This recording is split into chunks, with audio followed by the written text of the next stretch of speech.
بسم الله الرحمن الرحيم. ألف لام ميم. ذلك الكتاب لا ريب فيه هدى للمتقين الذين يؤمنون بالغيب ويقيمون الصلاة ومما رزقناهم ينفقون والذين يؤمنون بما أنزل إليك وما أنزل من قبلك وبالآخرة هم يوقنون أولئك على هدى من ربهم وأولئك هم المفلحون. إن الذين كفروا سواء عليهم أأنذرتهم أم لم تنذرهم لا يؤمنون ختم الله على قلوبهم وعلى سمعهم وعلى أبصارهم غشاوة ولهم عذاب عظيم.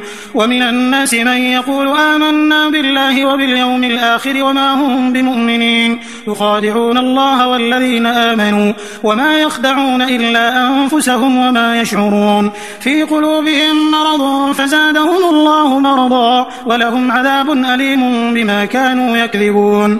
وإذا قيل لهم لا تفسدوا في الأرض قالوا إنما نحن مصلحون ألا إنهم هم المفسدون ولكن لا يشعرون.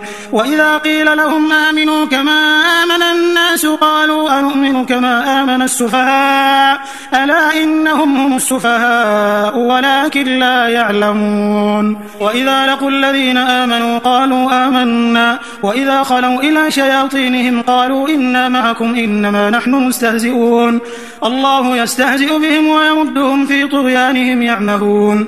أولئك الذين اشتروا الضلالة بالهدى فما ربحت تجارتهم وما كانوا مهتدين مثلهم كمثل الذي استوقد نارا فلما أضاءت ما حوله ذهب الله بنورهم وتركهم في ظلمات لا يبصرون صم بكم عمي فهم لا يرجعون. أو كصيب من السماء فيه ظلمات ورعد وبرق يجعلون أصابعهم في آذانهم من الصواعق حذر الموت والله محيط بالكافرين يكاد البرق يخطف أبصارهم كلما أضاء لهم مشوا فيه وإذا أظلم عليهم قاموا ولو شاء الله لذهب بسمعهم وأبصارهم إن الله على كل شيء قدير. يا أيها الناس اعبدوا ربكم الذي خلقكم والذين من قبلكم لعلكم تتقون الذي جعل لكم الأرض فراشا والسماء بناء وأنزل من السماء ماء فأخرج به من الثمرات رزقا لكم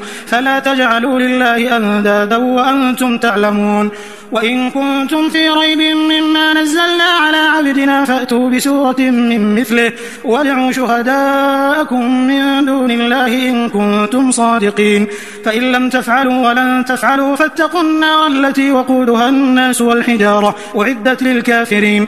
وبشر الذين آمنوا وعملوا الصالحات أن لهم جنات تجري من تحتها الأنهار كلما رزقوا منها من ثمرة رزقا قالوا هذا الذي رزقنا من قبل وأتوا به متشابها ولهم فيها أزواج مطهرة وهم فيها خالدون. إن الله لا يستحيي أن يضرب مثلا ما بعوضة فما فوقها فأما الذين آمنوا فيعلمون أنه الحق من ربهم وأما الذين كفروا فيقولون ماذا أراد الله بهذا مثلا يضل به كثيرا ويهدي به كثيرا وما يضل به إلا الفاسقين الذين ينقضون عهد الله من بعد ميثاقه ويقطعون ما أمر الله به أن يوصل ويفسدون في الأرض أولئك هم الخاسرون. كيف تكفرون بالله وكنتم أمواتا فأحياكم ثم يميتكم ثم يحييكم ثم إليه ترجعون. هو الذي خلق لكم ما في الأرض جميعا ثم استوى إلى السماء فسواهن 7 سماوات وهو بكل شيء عليم.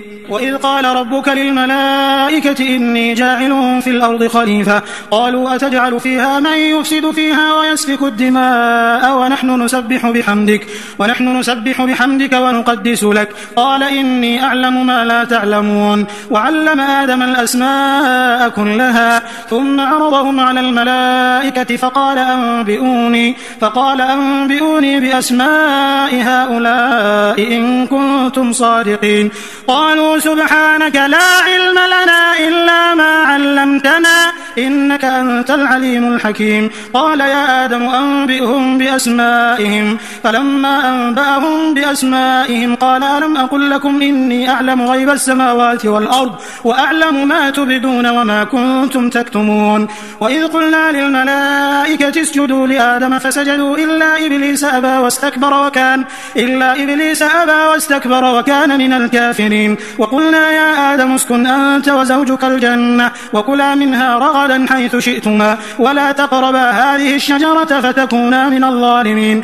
فأزلهما الشيطان عنها فأخرجهما مما كانا فيه وقلنا اهبطوا بعضكم لبعض عدو ولكم في الأرض مستقر ومتاع إلى حين. فتلقى آدم من ربه كلمات فتاب عليه إنه هو التواب الرحيم. قلنا اهبطوا منها جميعا فإما يأتينكم مني هدى فمن تبع هداي فلا خوف عليهم ولا هم يحزنون. والذين كفروا وكذبوا بآياتنا أولئك أصحاب النار هم فيها خالدون. يا بني إسرائيل اذكروا نعمتي التي أنعمت عليكم وأوفوا بعهدي أوف بعهدكم وإياي فارهبون. وآمنوا بما أنزلت مصدقا لما معكم ولا تكونوا أول كافر به ولا تشتروا بآياتي ثمنا قليلا وإياي فاتقون. ولا تلبسوا الحق بالباطل وتكتموا الحق وأنتم تعلمون. وأقيموا الصلاة وآتوا الزكاة واركعوا مع الراكعين. أتأمرون الناس بالبر وتنسون أنفسكم وأنتم تتلون الكتاب أفلا تعقلون. واستعينوا بالصبر والصلاة وإنها لكبيرة إلا على الخاشعين الذين يظنون أنهم ملاقو ربهم وأنهم إليه راجعون. يا بني إسرائيل اذكروا نعمتي التي أنعمت عليكم وأني فضلتكم على العالمين. واتقوا يوما لا تجزي نفس عن نفس شيئا ولا يقبل منها شفاعة ولا يؤخذ منها عدل ولا هم ينصرون. وإذ نجيناكم من آل فرعون يسومونكم سوء العذاب يذبحون أبناءكم ويستحيون نساءكم وفي ذلكم بلاء من ربكم عظيم. وإذ فرقنا بكم البحر فأنجيناكم وأغرقنا آل فرعون وأنتم تنظرون. وإذ واعدنا موسى 40 ليلة ثم اتخذتم العجل من بعده وأنتم ظالمون ثم عفونا عنكم من بعد ذلك لعلكم تشكرون. وإذ آتينا موسى الكتاب والفرقان لعلكم تهتدون. وإذ قال موسى لقومه يا قوم إنكم ظلمتم أنفسكم باتخاذكم العجل فتوبوا إلى بارئكم فاقتلوا أنفسكم ذلكم خير لكم عند بارئكم فتاب عليكم إنه هو التواب الرحيم. وإذ قلتم يا موسى لن نؤمن لك حتى نرى الله جهرا فأخذتكم الصاعقة وأنتم تنظرون ثم بعثناكم من بعد موتكم لعلكم تشكرون. وظللنا عليكم الغمام وأنزلنا عليكم المن والسلوى كلوا من طيبات ما رزقناكم وما ظلمونا ولكن كانوا أنفسهم يظلمون. وإذ قلنا ادخلوا هذه القرية فكلوا منها حيث شئتم رغدا وادخلوا الباب سجدا وقولوا حطة نغفر لكم خطاياكم وسنزيد المحسنين. فبدل الذين ظلموا قولا غير الذي قيل لهم فأنزلنا على الذين ظلموا رجزا من السماء بما كانوا يفسقون. وإذ استسقى موسى لقومه فقلنا اضرب بعصاك الحجر فانفجرت منه 12 عينا قد علم كل أناس مشربهم كلوا واشربوا من رزق الله ولا تعثوا في الأرض مفسدين. وإذ قلتم يا موسى لن نصبر على طعام واحد فادع لنا ربك يخرج لنا مما تنبت الأرض من بقلها وقثائها وفومها وعدسها وبصلها قال أتستبدلون الذي هو أدنى بالذي هو خير اهبطوا مصرا فإن لكم ما سألتم وضربت عليهم الذلة والمسكنة وباءوا بغضب من الله ذلك بأنهم كانوا يكفرون بآيات الله ويقتلون النبيين بغير الحق ذلك بما عصوا وكانوا يعتدون. إن الذين آمنوا والذين هادوا والنصارى والصابئين من آمن بالله واليوم الآخر وعمل صالحا فلهم أجرهم عند ربهم ولا خوف عليهم ولا هم يحزنون. وإذ أخذنا ميثاقكم ورفعنا فوقكم الطور خذوا ما آتيناكم بقوة واذكروا ما فيه لعلكم تتقون ثم توليتم من بعد ذلك فلولا فضل الله عليكم ورحمته لكنتم من الخاسرين. ولقد علمتم الذين اعتدوا منكم في السبت فقلنا لهم كونوا قردة خاسئين فجعلناها نكالا لما بين يديها وما خلفها وموعظة للمتقين. وإذ قال موسى لقومه إن الله يأمركم أن تذبحوا بقرة قالوا أتتخذنا هزوا قال أعوذ بالله أن أكون من الجاهلين. قالوا ادع لنا ربك يبين لنا ما هي قال إنه يقول إنها بقرة لا فارض ولا بكر عوان بين ذلك فافعلوا ما تؤمرون. قالوا ادع لنا ربك يبين لنا ما لونها قال إنه يقول إنها بقرة صفراء فاقع لونها تسر الناظرين.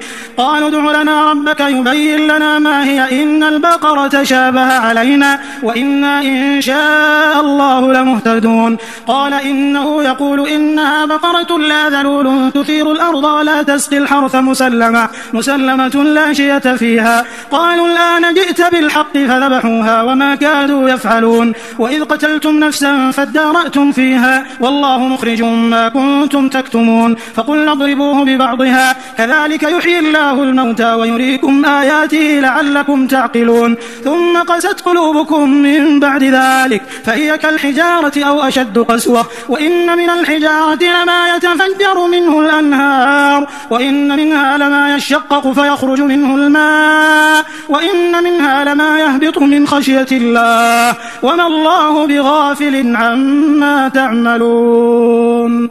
أفتطمعون أن يؤمنوا لكم وقد كان فريق منهم يسمعون كلام الله ثم يحرفونه من بعد ما عقلوه وهم يعلمون. وإذا لقوا الذين آمنوا قالوا آمنا وإذا خلا بعضهم إلى بعض قالوا أتحدثونهم بما فتح الله عليكم ليحاجوكم به عند ربكم أفلا تعقلون. أولا يعلمون أن الله يعلم ما يسرون وما يعلنون. ومنهم أميون لا يعلمون الكتاب إلا أماني وإن هم إلا يظنون. فويل للذين يكتبون الكتاب بأيديهم ثم يقولون هذا من عند الله ليشتروا به ثمنا قليلا فويل لهم مما كتبت أيديهم وويل لهم مما يكسبون. وقالوا لن تمسنا النار إلا أياما معدودة قل أتخذتم عند الله عهدا فلن يخلف الله عهده أم تقولون على الله ما لا تعلمون. بلى من كسب سيئة وأحاطت به خطيئته فأولئك أصحاب النار هم فيها خالدون. والذين آمنوا وعملوا الصالحات أولئك أصحاب الجنة هم فيها خالدون. وإذ أخذنا ميثاق بني إسرائيل لا تعبدون إلا الله وبالوالدين إحسانا وذي القربى واليتامى والمساكين وقولوا للناس حسنا وأقيموا الصلاة وآتوا الزكاة ثم توليتم إلا قليلا منكم وأنتم معرضون.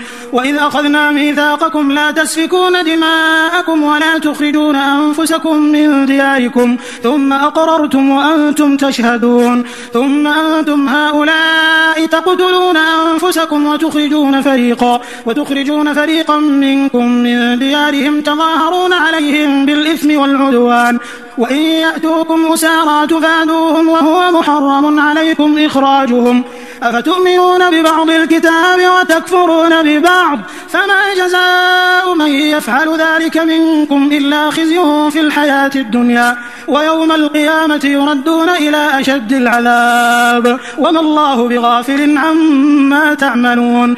أولئك الذين اشتروا الحياة الدنيا بالآخرة فلا يخفف عنهم العذاب ولا هم ينصرون. ولقد آتينا موسى الكتاب وقفينا من بعده بالرسل وآتينا عيسى ابن مريم البينات وأيدناه بروح القدس أفكلما جاءكم رسول بما لا تهوى أنفسكم استكبرتم ففريقا كذبتم وفريقا تقتلون وقالوا قلوبنا غلف بل لعنهم الله بكفرهم فقليلا ما يؤمنون ولما جاءهم كتاب من عند الله مصدق لما معهم وكانوا من قبل يستفتحون على الذين كفروا فلما جاءهم ما عرفوا كفروا به فلعنة الله على الكافرين بئس ما اشتروا به أنفسهم أن يكفروا بما أنزل الله بغيا أن ينزل الله من فضله على من يشاء من عباده فباءوا بغضب على غضب وللكافرين عذاب مهين وإذا قيل لهم آمنوا بما أنزل الله قالوا نؤمن بما أنزل علينا ويكفرون بما وراءه وهو الحق مصدقا لما معهم قل فلم تقتلون أنبياء الله من قبل إن كنتم مؤمنين ولقد جاءكم موسى بالبينات ثم اتخذتم العجل من بعده وأنتم ظالمون وإذ أخذنا ميثاقكم ورفعنا فوقكم الطور خذوا ما آتيناكم بقوة واسمعوا قالوا سمعنا وعصينا وأشربوا في قلوبهم العجل بكفرهم قل بئس ما يأمركم به إيمانكم إن كنتم مؤمنين قل إن كانت لكم الدار الآخرة عند الله خالصة من دون الناس فتمنوا الموت إن كنتم صادقين ولن يتمنوه أبدا بما قدمت أيديهم والله عليم بالظالمين ولتجدنهم أحرص الناس على حياة ومن الذين أشركوا يود أحدهم لو يعمر 1000 سنة وما هو بمزحزحه من العذاب أن يعمر والله بصير بما يعملون قل من كان عدوا لجبريل فإنه نزله على قلبك بإذن الله مصدقا لما بين يديه وهدى وبشرى للمؤمنين من كان عدوا لله وملائكته ورسله وجبريل وميكال فإن الله عدو للكافرين ولقد أنزلنا إليك آيات بينات وما يكفر بها إلا الفاسقون أو كلما عاهدوا عهدا نبذه فريق منهم بل أكثرهم لا يؤمنون فلما جاءهم رسول من عند الله مصدق لما معهم نبذ فريق من الذين أوتوا الكتاب كتاب الله وراء ظهورهم كأنهم لا يعلمون واتبعوا ما تتلو الشياطين على ملك سليمان وما كفر سليمان ولكن الشياطين كفروا يعلمون الناس السحر وما أنزل على الملكين ببابل هاروت وماروت وما يعلمان من أحد حتى يقولا إنما نحن فتنة فلا تكفر فيتعلمون منهما ما يفرقون به بين المرء وزوجه وما هم بضارين به من أحد إلا بإذن الله ويتعلمون ما يضرهم ولا ينفعهم ولقد علموا لمن اشتراه ما له في الآخرة من خلاق ولبئس ما شروا به أنفسهم لو كانوا يعلمون ولو أنهم آمنوا واتقوا لمثوبة من عند الله خير لو كانوا يعلمون يا أيها الذين آمنوا لا تقولوا راعنا وقولوا انظرنا واسمعوا وللكافرين عذاب أليم ما يود الذين كفروا من أهل الكتاب ولا المشركين أن ينزل عليكم من خير من ربكم والله يختص برحمته من يشاء والله ذو الفضل العظيم ما ننسخ من آية أو ننسها نأتي بخير منها أو مثلها ألم تعلم أن الله على كل شيء قدير ألم تعلم أن الله له ملك السماوات والأرض وما لكم من دون الله من ولي ولا نصير أم تريدون أن تسألوا رسولكم كما سئل موسى من قبل ومن يتبدل الكفر بالإيمان فقد ضل سواء السبيل ود كثير من أهل الكتاب لو يردونكم من بعد إيمانكم كفارا حسدا من عند أنفسهم من بعد ما تبين لهم الحق فاعفوا واصفحوا حتى يأتي الله بأمره إن الله على كل شيء قدير وأقيموا الصلاة وآتوا الزكاة وما تقدموا لأنفسكم من خير تجدوه عند الله إن الله بما تعملون بصير وقالوا لن يدخل الجنة إلا من كان هودا أو نصارى تلك أمانيهم قل هاتوا برهانكم إن كنتم صادقين بلى من أسلم وجهه لله وهو محسن فله أجره عند ربه ولا خوف عليهم ولا هم يحزنون. وقالت اليهود ليست النصارى على شيء وقالت النصارى ليست اليهود على شيء وهم يتلون الكتاب كذلك قال الذين لا يعلمون مثل قولهم فالله يحكم بينهم يوم القيامة فيما كانوا فيه يختلفون.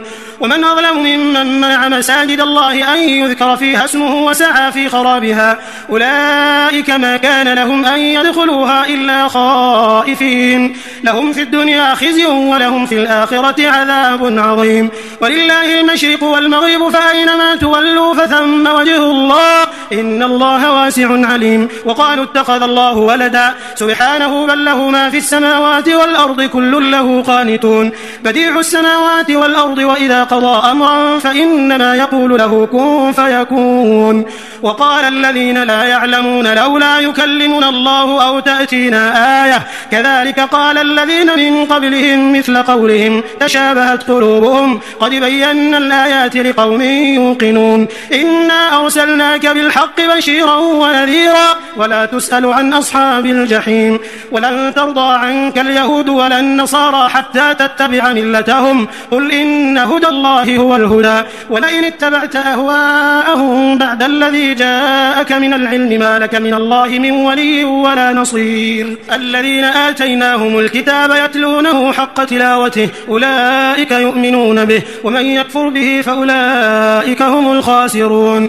يا بني إسرائيل اذكروا نعمتي التي أنعمت عليكم وأني فضلتكم على العالمين واتقوا يوما لا تجزي نفس عن نفس شيئا ولا يقبل منها عدل ولا تنفعها شفاعة ولا هم ينصرون.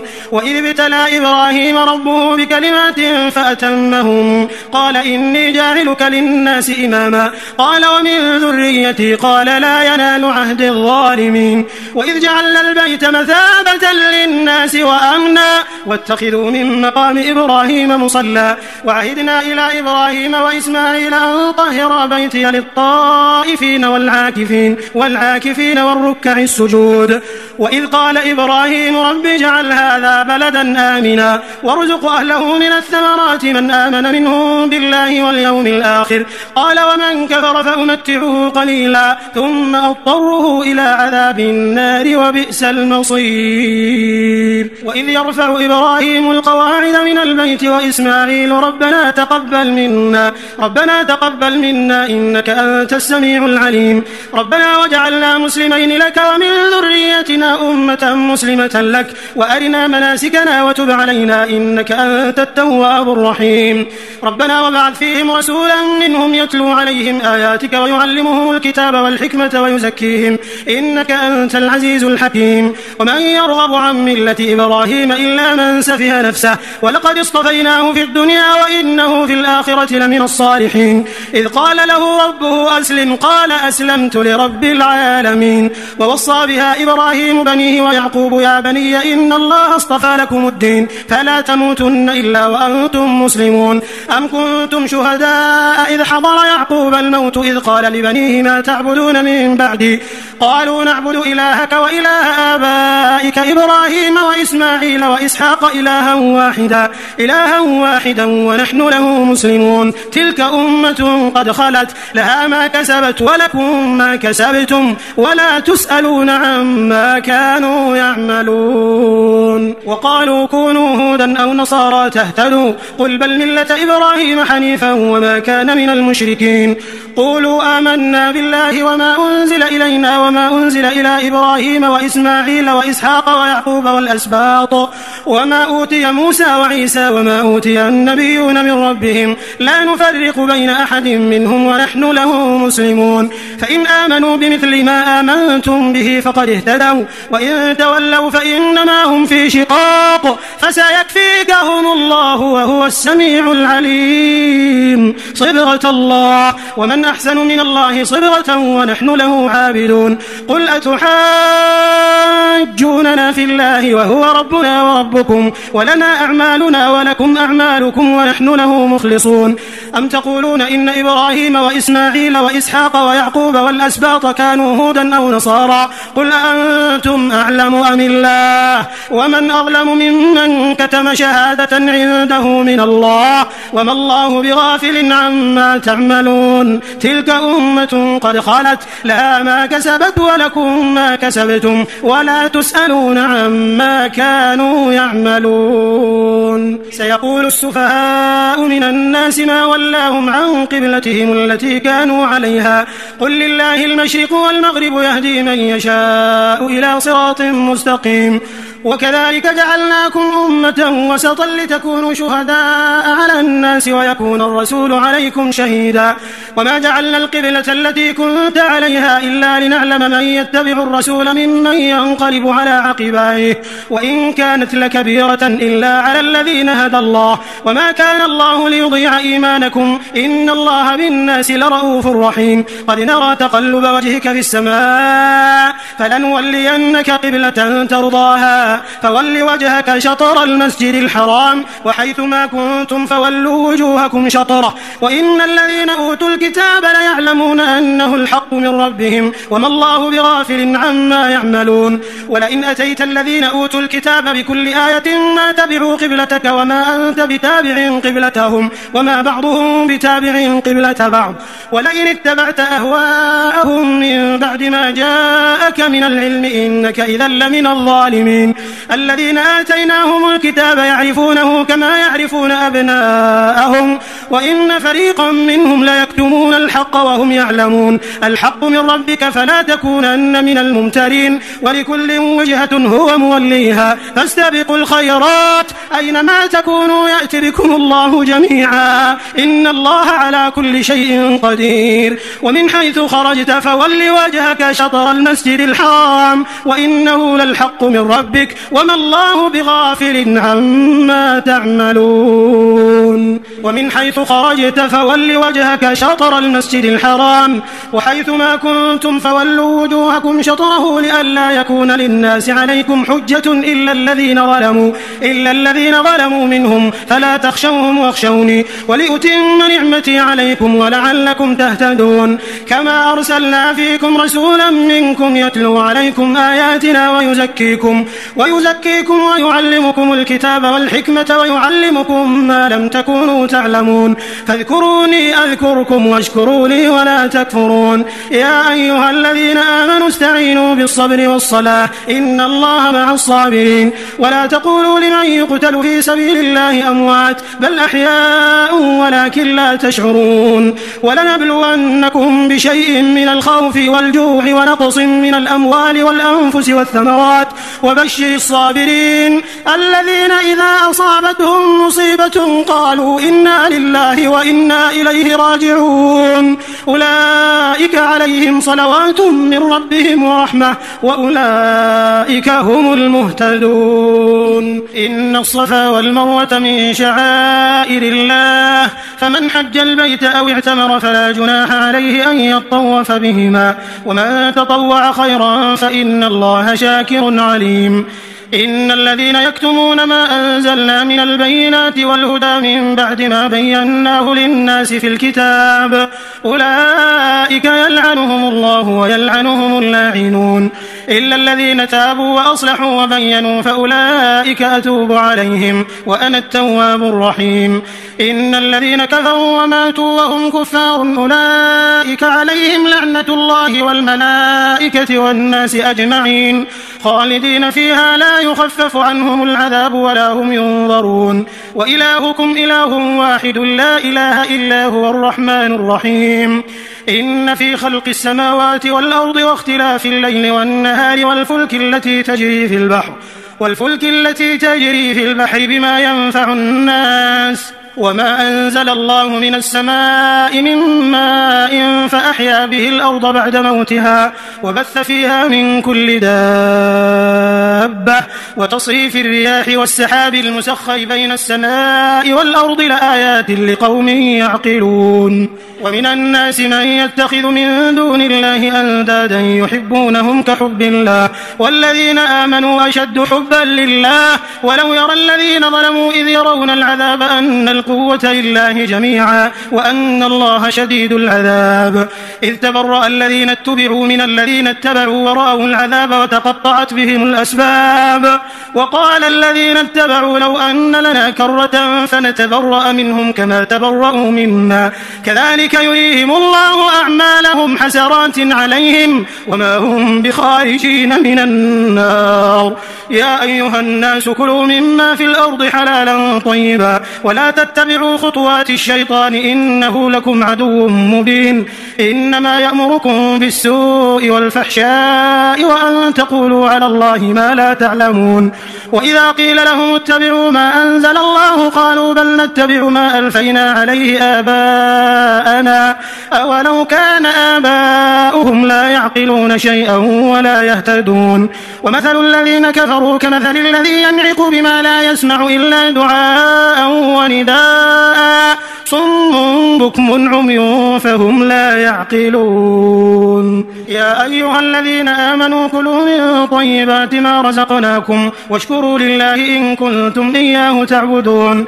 إنما حرم عليكم الميتة والدم ولحم الخنزير وما أهل به لغير الله فمن اضطر غير باغ ولا عاد فلا إثم عليه إن الله غفور رحيم. إن الذين يكتمون ما أنزل الله من الكتاب ويشترون به ثمنا قليلا أولئك ما يأكلون في بطونهم إلا النار ولا يكلمهم الله يوم القيامة ولا يزكيهم ولهم عذاب أليم. أولئك الذين اشتروا الضلالة بالهدى والعذاب بالمغفرة فما أصبرهم على النار ذلك بأن الله نزل الكتاب بالحق وإن الذين اختلفوا في الكتاب لفي شقاق بعيد. ليس البر أن تولوا وجوهكم قبل المشرق والمغرب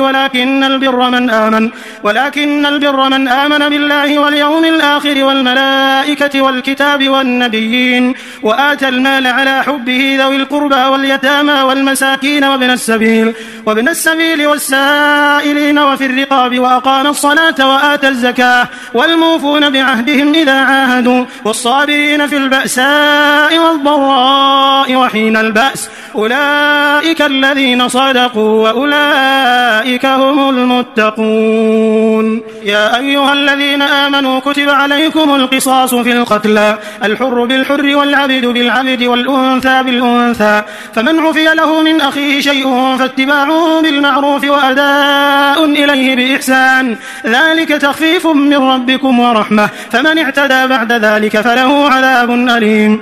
ولكم في القصاص حياة يا أولي الألباب لعلكم تتقون.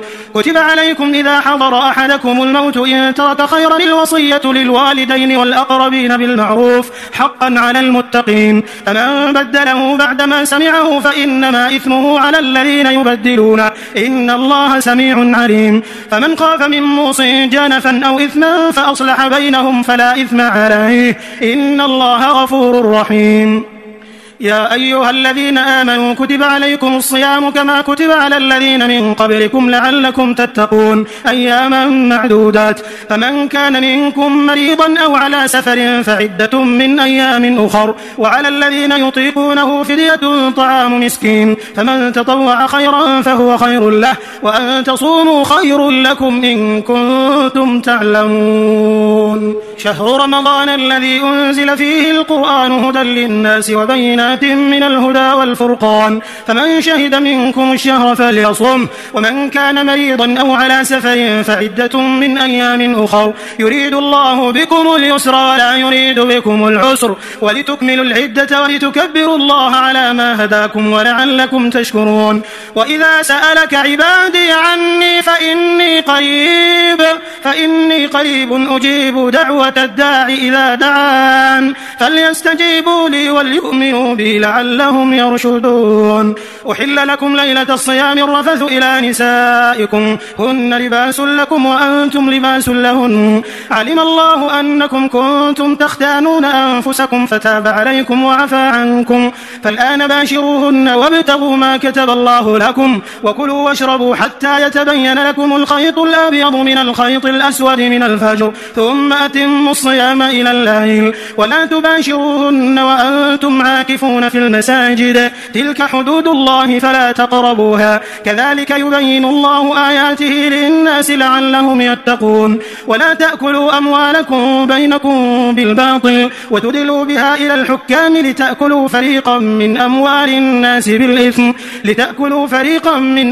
الناس بالإثم وأنتم تعلمون يسألونك عن الأهلة قل هي مواقيت للناس والحج وليس البر بأن تأتوا البيوت من ظهورها ولكن البر من اتقى وأتوا البيوت من أبوابها واتقوا الله لعلكم تفلحون وقاتلوا في سبيل الله الذين يقاتلونكم ولا تعتدوا إن الله لا يحب المعتدين وقتلوهم حيث ثقفتموهم وأخرجوهم من حيث أخرجوكم والفتنة أشد من القتل ولا تقاتلوهم عند المسجد الحرام حتى يقاتلوكم فيه فإن قاتلوكم فاقتلوهم كذلك جزاء الكافرين فإن انتهوا فإن الله غفور رحيم وقاتلوهم حتى لا تكون فتنة ويكون الدين لله فإن انتهوا فلا عدوان إلا على الظالمين الشهر الحرام بالشهر الحرام والحرمات قصاص فمن اعتدى عليكم فاعتدوا عليه بمثل ما اعتدى عليكم واتقوا الله واعلموا أن الله مع المتقين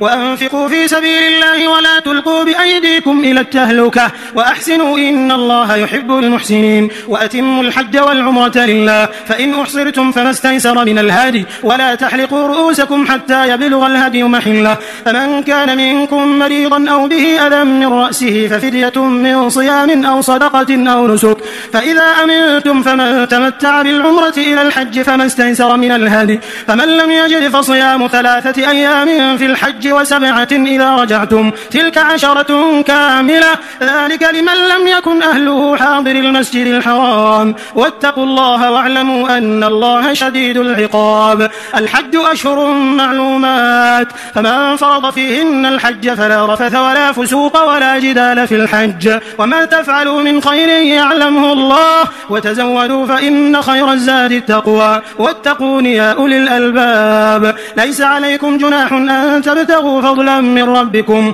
فإذا أفضتم من عرفات فاذكروا الله عند المشعر الحرام واذكروه كما هداكم وإن كنتم من قبله لمن الضالين ثم أفيضوا من حيث أفاض الناس واستغفروا الله إن الله غفور رحيم فإذا قضيتم مناسككم فاذكروا الله كذكركم آباءكم أو أشد ذكرا فمن الناس من يقول ربنا آتنا في الدنيا وما له في الآخرة من خلاق ومنهم من يقول ربنا آتنا في الدنيا حسنة وفي الآخرة حسنة وقنا عذاب النار أولئك لهم نصيب مما كسبوا والله سريع الحساب واذكروا الله في أيام معدودات فمن تعجل في يومين فلا إثم عليه ومن تأخر فلا إثم عليه لمن اتقى واتقوا الله واعلموا أنكم إليه تحشرون ومن الناس من يعجبك قوله في الحياة الدنيا ويشهد الله على ما في قلبه وهو ألد الخصام وإذا تولى سعى في الأرض ليفسد فيها ويهلك الحرث والنسل والله لا يحب الفساد وإذا قيل له اتق الله أخذته العزة بالإثم فحسبه جهنم ولبئس المهاد ومن الناس من يشري نفسه ابتغاء مرضات الله والله رؤوف بالعباد يا أيها الذين آمنوا ادخلوا في السلم كافة ولا تتبعوا خطوات الشيطان إنه لكم عدو مبين فإن زللتم من بعد ما جاءتكم البينات فاعلموا أن الله عزيز حكيم هل ينظرون إلا أن يأتيهم الله في ظلل من الغمام والملائكة وقضي الأمر وإلى الله ترجع الأمور سل بني إسرائيل كم آتيناهم من آية بينة ومن يبدل نعمة الله من بعد ما جاءته فإن الله الله شديد العقاب. زين للذين كفروا الحياة الدنيا ويسخرون من الذين آمنوا والذين اتقوا فوقهم يوم القيامة والله يرزق من يشاء بغير حساب. كان الناس أمة واحدة فبعث الله النبيين مبشرين ومنذرين وأنزل معهم الكتاب بالحق ليحكم بين الناس فيما اختلفوا فيه وما اختلف فيه إلا الذين أوتوه من بعد ما جاءتهم البينات بغيا بينهم فهدى الله الذين آمنوا لما اختلفوا فيه من الحق بإذنه والله يهدي من يشاء إلى صراط مستقيم. أم حسبتم أن تدخلوا الجنة ولما يأتكم مثل الذين خلوا من قبلكم مستهم البأساء والضراء وزلزلوا حتى يقول الرسول والذين آمنوا معه متى نصر الله ألا إن نصر الله قريب. يسألونك ماذا ينفقون قل ما أنفقتم من خير فللوالدين والأقربين واليتامى والمساكين وابن السبيل وما تفعلوا من خير فإن الله به عليم. كتب عليكم القتال وهو كره لكم وعسى أن تكرهوا شيئا وهو خير لكم وعسى أن تحبوا شيئا وهو شر لكم والله يعلم وأنتم لا تعلمون. يسألونك عن الشهر الحرام قتال فيه قل قتال فيه كبير وصد عن سبيل الله وكفر به والمسجد الحرام وإخراج أهله منه أكبر عند الله والفتنة أكبر من القتل ولا يزالون يقاتلونكم حتى يردوكم عن دينكم إن استطاعوا ومن يرتد منكم عن دينه فيمت وهو كافر فأولئك حبطت أعمالهم في الدنيا والآخرة وأولئك أصحاب النار هم فيها خالدون.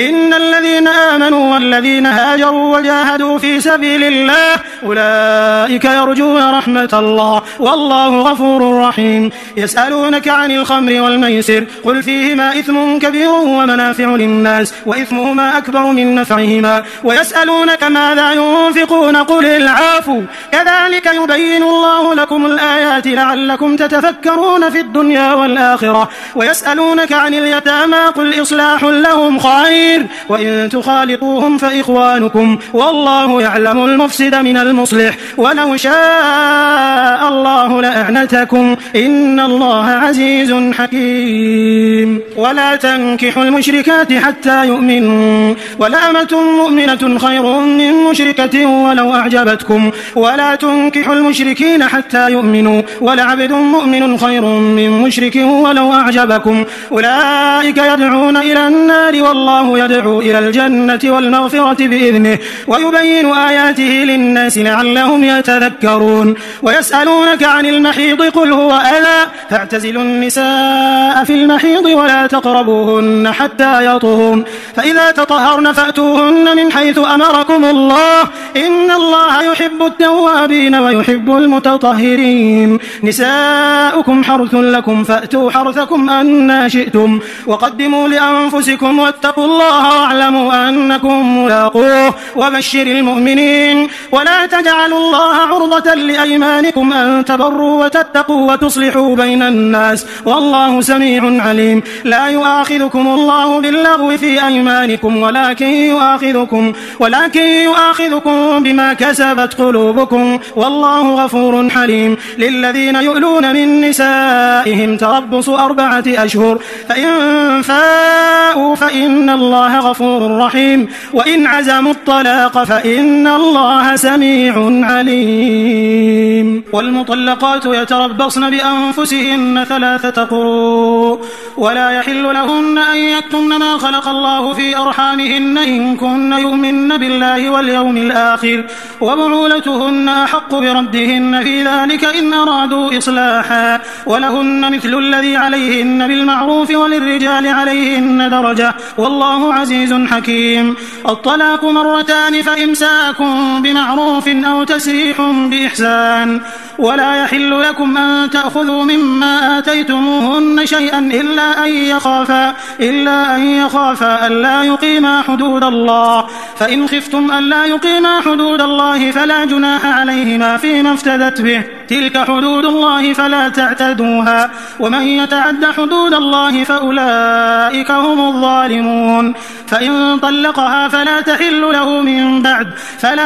له من بعد حتى تنكح زوجا غيره، فإن طلقها فلا جناح عليهما أن يتراجعا إن ظنا أن يقيما حدود الله، وتلك حدود الله يبينها لقوم يعلمون. وإذا طلقتم النساء فبلغن أجلهن فأمسكوهن بمعروف أو سرحوهن بمعروف، ولا تمسكوهن ضرارا لتعتدوا، ومن يفعل ذلك فقد ظلم نفسه. ولا تتخذوا آيات الله هزوا، واذكروا نعمة الله عليكم وما أنزل عليكم من الكتاب والحكمة يعظكم به، واتقوا الله واعلموا أن الله بكل شيء عليم. وإذا طلقتم النساء فبلغن أجلهن فلا تعضلوهن أن ينكحن أزواجهن إذا تراضوا بينهم بالمعروف، ذلك يوعظ به من كان منكم يؤمن بالله واليوم الآخر، ذلكم أزكى لكم وأطهر، والله يعلم وأنتم لا تعلمون. والوالدات يرضعن أولادهن حولين كاملين لمن أراد أن يتم الرضاعة، وعلى المولود له رزقهن وكسوتهن بالمعروف، لا تكلف نفس إلا وسعها، لا تضار والدة بولدها ولا مولود له بولده، وعلى الوارث مثل ذلك، فإن أرادا فصالا عن تراض منهما وتشاور فلا جناح عليهما. وإن أردتم أن تسترضعوا أولادكم فلا جناح عليكم إذا سلمتم ما آتيتم بالمعروف، واتقوا الله واعلموا أن الله بما تعملون بصير.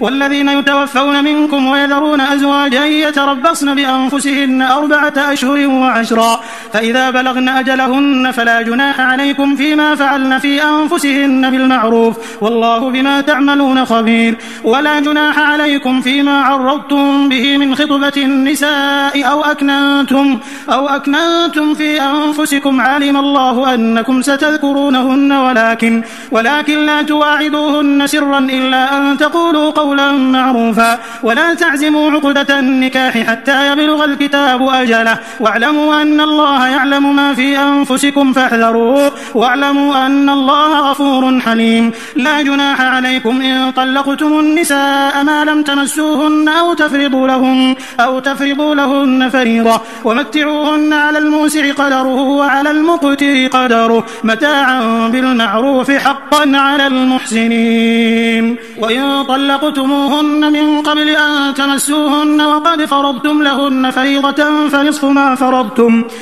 ما فرضتم إلا أن يعفون أو يعفو الذي بيده عقدة النكاح، وأن تعفوا أقرب للتقوى، ولا تنسوا الفضل بينكم، إن الله بما تعملون بصير. حافظوا على الصلوات والصلاة الوسطى وقوموا لله قانتين، فإن خفتم فرجالا أو ركبانا، فإذا أمنتم فاذكروا الله كما علمكم ما لم تكونوا تعلمون. والذين يتوفون منكم ويذرون أزواجا وصية لأزواجهم متاعا إلى الحول غير إخراج، فإن خرجن فلا جناح عليكم فيما فعلن في أنفسهن من معروف، والله عزيز حكيم. وللمطلقات متاع بالمعروف حقا على المتقين، كذلك يبين الله لكم آياته لعلكم تعقلون. ألم تر إلى الذين خرجوا من ديارهم وهم ألوف حذر الموت فقال لهم الله موتوا ثم أحياهم، إن الله لذو فضل على الناس ولكن أكثر الناس لا يشكرون. وقاتلوا في سبيل الله واعلموا أن الله سميع عليم. من ذا الذي يقرض الله قرضا حسنا فيضاعفه له أضعافا كثيرة، والله يقبض ويبسط وإليه ترجعون. ألم تر إلى الملأ من بني إسرائيل من بعد موسى إذ قالوا لنبي له مبعث لنا ملكا نقاتل في سبيل الله. قال هل عسيتم إن كتب عليكم القتال ألا تقاتلوا؟ قالوا وما لنا ألا نقاتل في سبيل الله وقد أخرجنا من ديارنا وأبنائنا. فلما كتب عليهم القتال تولوا إلا قليلا منهم والله عليم بالظالمين. وقال لهم نبيهم إن الله قد بعث لكم طالوت ملكا. قالوا أنى يكون له الملك علينا ونحن أحق بالملك منه ولم يؤت سعة من المال. قال إن الله اصطفاه عليكم وزاده بسطة في العلم والجسم والله يؤتي ملكه من يشاء والله واسع عليم. وقال لهم نبيهم إن آية ملكه أن يأتيكم التابوت فيه سكينة من ربكم وبقية مما ترك آل موسى وآل هارون تحمله الملائكة إن في ذلك لآية لكم إن كنتم مؤمنين. فلما فصل طالوت بالجنود قال إن الله مبتليكم بنهر فمن شرب منه فليس مني ومن لم يطعمه فإنه مني إلا من اغترف غرفة بيده فشربوا منه إلا قليلا منهم. فلما جاوزه هو والذين آمنوا معه قالوا لا طاقة لنا اليوم بجالوت وجنوده. قال الذين يظنون أنهم ملاقوا الله كم من فئة قليلة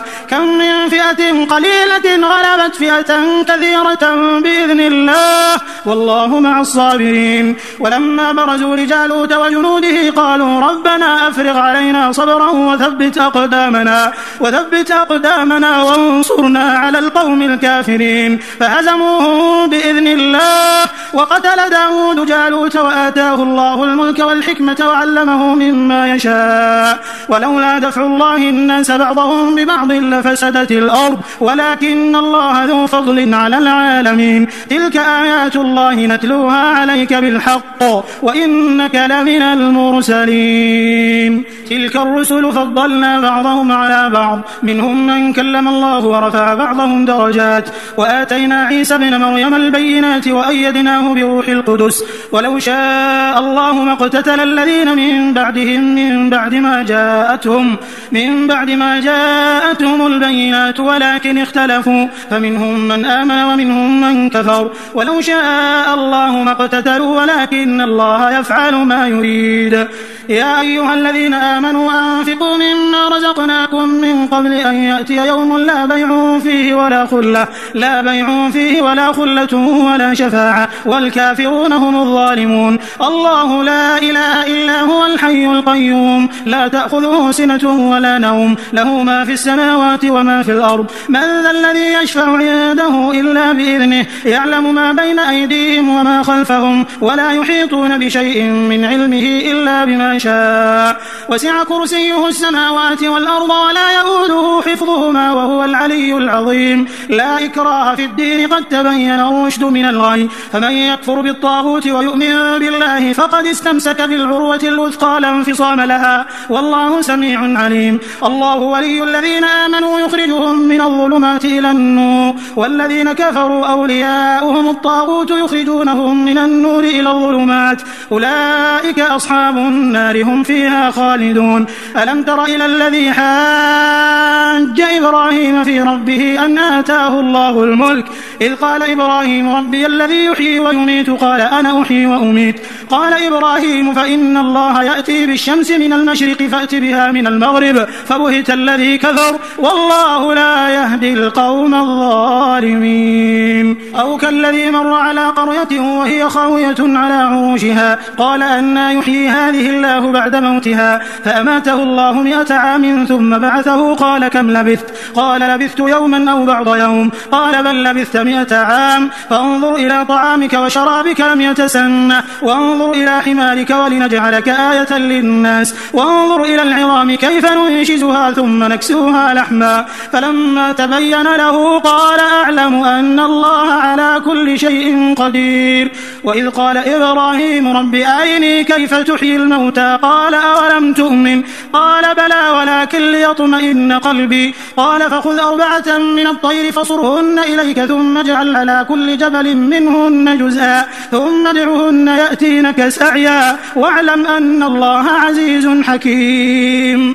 مثل الذين ينفقون أموالهم في سبيل الله كمثل حبة أنبتت 7 سنابل في كل سنبلة 100 حبة والله يضاعف لمن يشاء والله واسع عليم.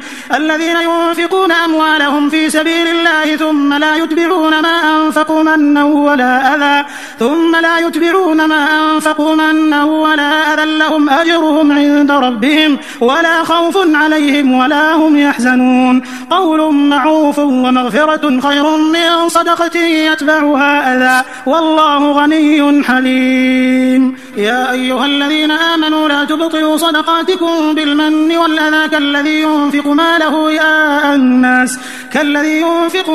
رئاء الناس ولا يؤمن بالله واليوم الآخر فمثله كمثل صفوان عليه تراب فأصابه وابل فتركه صلدا لا يقدرون على شيء مما كسبوا والله لا يهدي القوم الكافرين. ومثل الذين ينفقون أموالهم ابتغاء مرضات الله وتثبيتا من أنفسهم كمثل جنة بربوة أصابها وابل فآتت أكلها ضعفين فإن لم يصبها وابل فطل والله بما تعملون بصير. أيود أحدكم أن تكون له جنة من نخيل وأعناب تجري من تحتها الأنهار له فيها من كل الثمرات وأصابه الكبر وله ذرية ضعفاء فأصابها إعصار فيه نار فاحترقت كذلك يبين الله لكم الآيات لعلكم تتفكرون. يا أيها الذين آمنوا أنفقوا من طيبات ما كسبتم ومما أخرجنا لكم من الأرض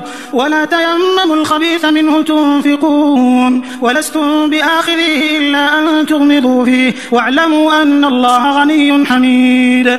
الشيطان يعدكم الفقر ويأمركم بالفحشاء والله يعدكم مغفرة منه وفضلا والله واسع عليم. يؤتي الحكمة من يشاء ومن يؤت الحكمة فقد أوتي خيرا كثيرا وما يذكر إلا أولو الألباب. وما أنفقتم من نفقة أو نذرتم من نذر فإن الله يعلمه وما للظالمين من أنصار. إن تبدوا الصدقات فنعما هي وإن تخفوها وتؤتوها الفقراء فهو خير لكم ويكفر عنكم من سيئاتكم والله بما تعملون خبير. ليس عليك هداهم ولكن الله يهدي من يشاء وما تنفقوا من خير فلأنفسكم وما تنفقون إلا ابتغاء وجه الله وما تنفقوا من خير يوفى إليكم وأنتم لا تظلمون.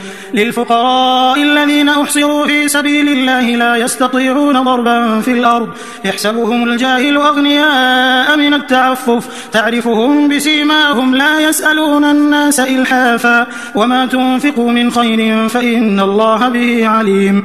الذين ينفقون أموالهم بالليل والنهار سرا وعلانية فلهم أجرهم عند ربهم ولا خوف عليهم ولا هم يحزنون. الذين يأكلون الربا لا يقومون إلا كما يقوم الذي يتخبطه الشيطان من المس ذلك بأنهم قالوا إنما البيع مثل الربا وأحل الله البيع وحرم الربا. فمن جاءه موعظة من ربه فانتهى فله ما سلف وأمره إلى الله ومن عاد فأولئك أصحاب النار هم فيها خالدون. يمحق الله الربا ويربي الصدقات والله لا يحب كل كفار أثيم. إن الذين آمنوا وعملوا الصالحات وأقاموا الصلاة وآتوا الزكاة لهم أجرهم عند ربهم ولا خوف عليهم ولا هم يحزنون. يا أيها الذين آمنوا اتقوا الله وذروا ما بقي من الربا إن كنتم مؤمنين فإن لم تفعلوا فأذنوا بحرب من الله ورسوله وإن تبتم فلكم رؤوس أموالكم لا تظلمون ولا تظلمون. وإن كان ذو عسرة فنظرة إلى ميسرة وأن تصدقوا خير لكم إن كنتم تعلمون. واتقوا يوما ترجعون فيه إلى الله ثم توفى كل نفس ما كسبت وهم لا يظلمون.